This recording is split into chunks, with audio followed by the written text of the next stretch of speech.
Olá, ouvinte, eu sou o professor Afonso. Trago para você a teologia que atribui toda a autoridade divina a Jesus Cristo. Essa teologia deixa de fora da Bíblia todas as cartas do apóstolo Paulo e a parte adulterada do livro de Apocalipse, tal como está na capa desse vídeo. Eu recebi a revelação divina para desvendar o livro do Apocalipse, as cartas do apóstolo Paulo e o livro do profeta Daniel. Isso é um assunto que eu tenho certeza que não é assunto fácil. Não é assunto fácil porque há muita falsidade no cristianismo, o cristianismo está se acabando. Ele está se acabando da maneira como deveria se acabar mesmo, né? Se acabar naquilo como Nero planejou para ele se acabar, porque o nosso cristianismo, desde Agostinho a 1600 anos, ele é paulino. Então, ele está se acabando da maneira que Nero previu. Nero não se enganou quando ele adulterou as cartas do apóstolo Paulo aos Romanos, 1º e 2º Coríntios, e aos Gálatas, e também o livro de Apocalipse. Ele não se enganou. Ele queria acabar com o cristianismo e ele acabou. Mas ele acabou com o cristianismo paulino. Aquele cristianismo que existia nos primeiros 350 anos da era cristã, ele vai voltar com muita força. O assunto de hoje é o Espírito Santo que não é Espírito. O que quer dizer isso? Quando se fala em Trindade, as pessoas têm um assunto como certo e quem quer que pense que Deus não são três, diz, olha, é heresia. Graças a Deus que é heresia. O que é heresia? É aquilo que sai fora sai fora do entendimento paulino, que não é de Paulo, é da abominável da desolação, ou do anticristo. Então, você sair fora da doutrina do anticristo, ou de Paulo, que é a mesma coisa, você sair fora dessa doutrina é uma heresia. É uma heresia, ou heresia herege. Então, vejamos só, o Espírito Santo que não é Espírito. Como é que a gente entende isso? Essa definição de Espírito Santo, ela é a mais abundante no Novo Testamento. A gente fala muito do Espírito Santo nesse contexto. Mas para que você entenda o ser de Deus, a gente precisa definir Jesus Cristo. O Espírito de Jesus Cristo na concepção, na encarnação, foi uma porção do Espírito Santo, que é a essência de Deus, que é Espírito, que Jesus afirma que Deus é Espírito.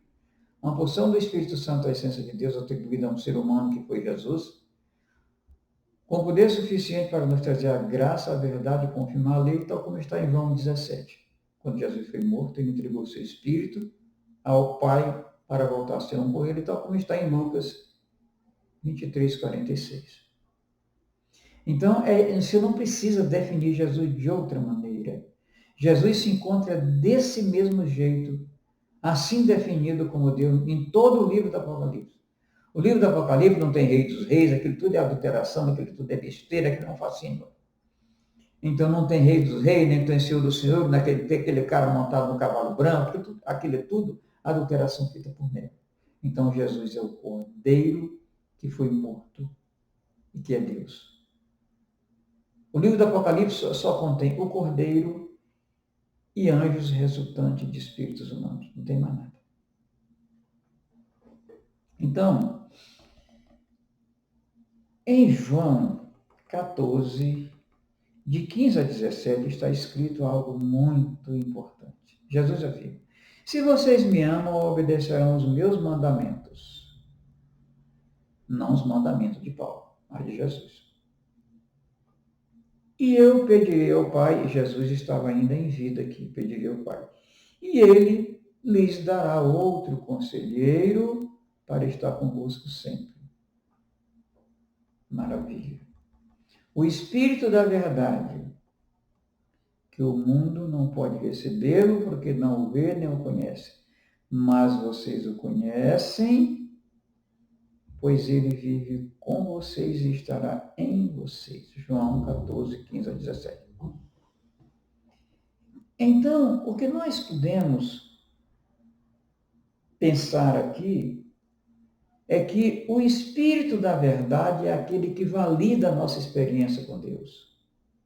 De falar somente a verdade a todas as pessoas, em todos os contextos, levar a Deus em oração a nossa necessidade e estender a mão ao próximo em compaixão.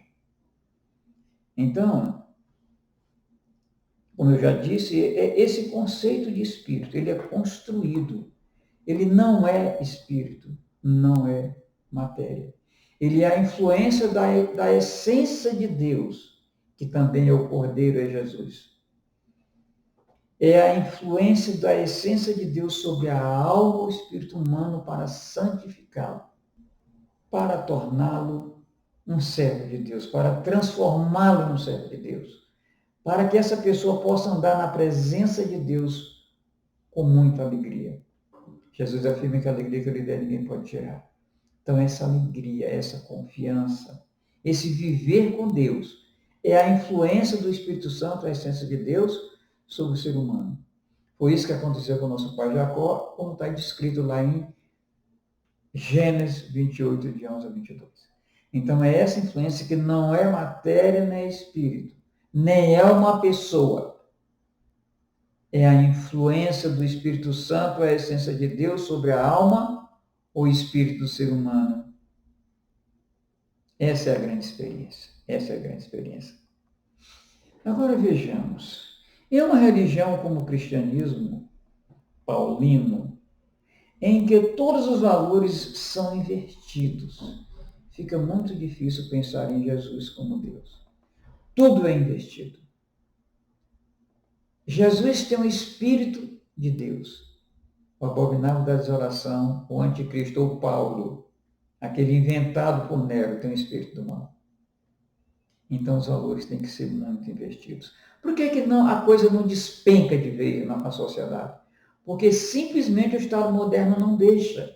O Estado moderno já recepciona 7 dos 10 mandamentos.